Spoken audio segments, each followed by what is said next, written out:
Os santos são sinais da presença do ressuscitado na história. Hoje, dia 16 de outubro, celebramos Santa Edviges. Nossa santa de hoje nasceu na Alemanha no ano de 1174. Com 12 anos de idade, uma idade que era comum na época acontecer, ela foi dada em matrimônio a Henrique I, que era príncipe da Silésia, uma região onde hoje fica a Polônia. Os dois tiveram 6 filhos. Ela lutou muito pela conversão do marido, isso de fato aconteceu, e ela se dedicou muito mesmo à formação humana, religiosa aos filhos, receberam uma excelente formação.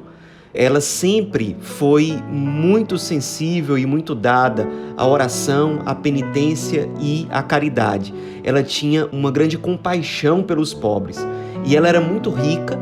Ela fazia questão de ficar para si com pouco dinheiro e o restante que ela tinha, por exemplo, para gastar naquele mês, ela doava aos pobres e principalmente doava àqueles que estavam presos por conta de dívida, o que era muito comum na época. Por isso que hoje em dia ela é chamada protetora dos endividados, porque ela tirou muitos homens da prisão por conta de dívida. E ela pagou a dívida desses homens e com isso, por tabela, ela acabou sendo um grande instrumento para a reestruturação de famílias que estavam sem um pai. Então, os pobres em geral, principalmente os endividados, eram muito gratos a ela.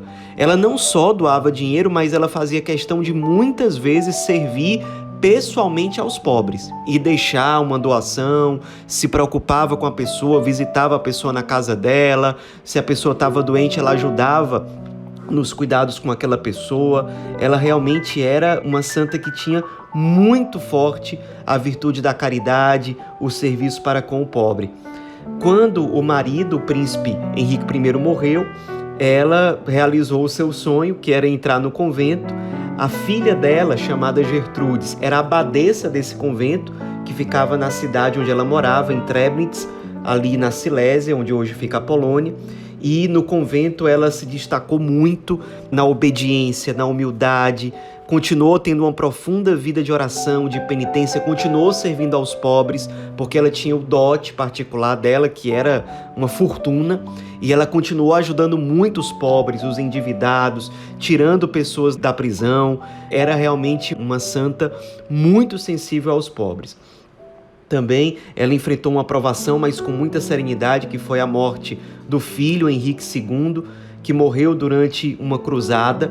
Era uma santa que tinha muita sabedoria também. Pouco depois da morte do seu filho Henrique II, ela, recolhida em oração, disse: "É a vontade de Deus e devemos submeter-nos a ela. Eu vos agradeço, Senhor, por me terdes dado um tal filho que sempre me amou durante a vida, testemunhando-me grande respeito e jamais me causou a mínima pena. Se bem que desejasse vê-lo sempre com vida, sinto uma grande alegria de saber que derramou seu sangue por vós, meu Criador, e que está agora unido a vós no céu." E com grande serenidade, de fato, com grande fé, ela enfrentou essa grande provação.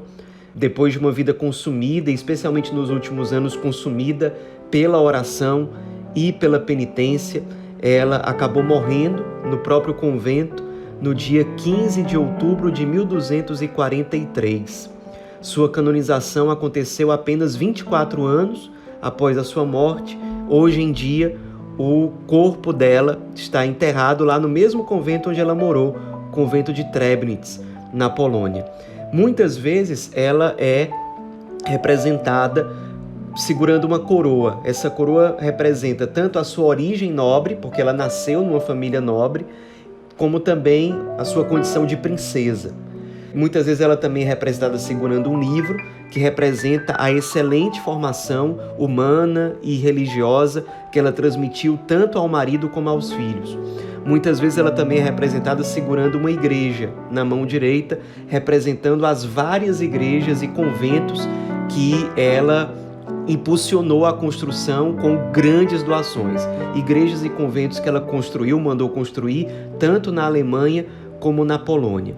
Muitas vezes, inclusive, aqueles homens que ela conseguia tirar da prisão, pagando a dívida deles, ela conseguia dar emprego exatamente nessa construção de igrejas e de conventos. Muitas famílias eram muito gratas a ela por conta disso tudo, por isso ela também é considerada a protetora das famílias, porque de fato, muitas mulheres que estavam vivendo sozinhas tiveram seus maridos de volta, muitos filhos que estavam sozinhos acabaram tendo o pai de volta, por conta de toda essa caridade que ela fez em vida, colocando sua riqueza, seus dons, seus talentos, totalmente ao serviço de Cristo, ao serviço dos irmãos.